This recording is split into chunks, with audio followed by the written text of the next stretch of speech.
Memang senang dan bangga kalau di dalam bernegara kita memiliki seorang pemimpin yang memiliki keterampilan kelas dunia seperti presiden pertama kita yang pandai bermanuver di tingkat dunia, memprakarsai non-blok, memimpin konferensi Asia Afrika, membangun Ganevo diplomasi melalui olahraga, mengambil Papua dengan manuver diplomasi ke Amerika dan PBB. Kalau yang sekarang, pemimpin setelahnya semua jago kandang. Lawannya yaitu hanya rakyatnya sendiri dan mereka yang punya otot pengetahuan bernegara dan berekonomi yang beda, itu aja lawan mereka. Para pemimpin setelah Soekarno hanya berebut anggaran dengan proyek-proyek yang modalnya dari dua sumber, mencekik rakyat dengan pajak-pajak dan berhutang pada negara asing. Herannya lagi, dari PDB kekayaan nasional itu yang senilai 1.000 billion terbagi tidak adil di 3 bagian. Yang 130 billion dolar adalah APBN, yang 700 billion dolar adalah oligarki, dan rakyat serta UKM hanya sekitar 170 billion dolar yang dikerubuti 97% populasi. Idealnya harusnya 50-50 lah antara oligarki dan UKM-nya. Bukan sekarang 80 oligarki, 20 UKM. Ketimpangan begini sulit akan lepas selama pemimpinnya tidak kelas dunia, masih berkutat-kutat di dalam negeri. Main seperti Xi Jinping lah sesekali. Ingat 40 tahun yang lalu Tiongkok itu lebih miskin dari Indonesia, jauh kaya Indonesia itu. Sekarang kita bisa-bisanya kagum dan taat pada Tiongkok itu. Bagaimana ya kok bisa gitu? Bukannya meniru dan memodifikasi apapun supaya Indonesia berdaulat. Ini semua bagaimana sih sebenarnya? Jadi kita lihat berdasar data apa yang Tiongkok akan lakukan mengambil peluang krisis Ukraina. Pastinya kita lihat fakta data. Kita mundur sekitar di tahun 2014.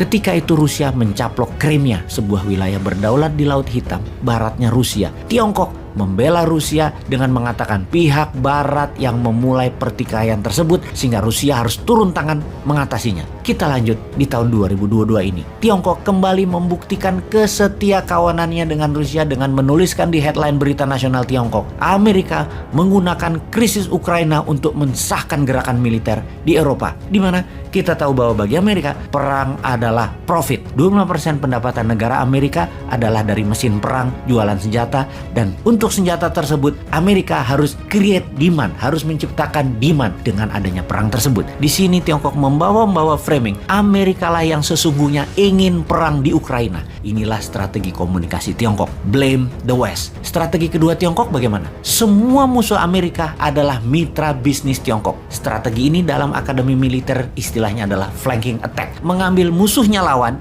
sebagai teman. Misalnya negara Iran, Korea Utara, Rusia, Turki, negara-negara Amerika Latin dan Afrika. Semuanya sekarang menjadi mitra dagang Tiongkok. Kita akan bahas tentang strategi flanking attack ini di serial berikutnya. Strategi ketiga dari Tiongkok ini yang paling penting, yaitu Tiongkok menjadi punya template yang sama ketika kita mundur di tahun 1962. Peristiwa perang Teluk Babi di Kuba, di mana Amerika masuk ke Kuba, menginvasi Kuba, di mana Soviet kala itu akan memasang hulu ledak nuklir di sana yang dengan mudah akan sampai ke daratan Amerika jika hal ini terpasang. Invasi Amerika ke Kuba itu berakhir gagal, namun perang dan pendaratan serta invasi dilakukan oleh Amerika. Ketika mata dunia sedang fokus ke Kuba, pemimpin besar Indonesia Pak Karno ke Amerika bernego untuk ambil balik Papua dari Belanda, dan Amerika mendukung penuh dengan memberikan hak vetonya di PBB. Di tahun 1963, Operasi Mandala membebaskan Papua Barat pun dilakukan setelah mendapatkan go ahead dari Amerika.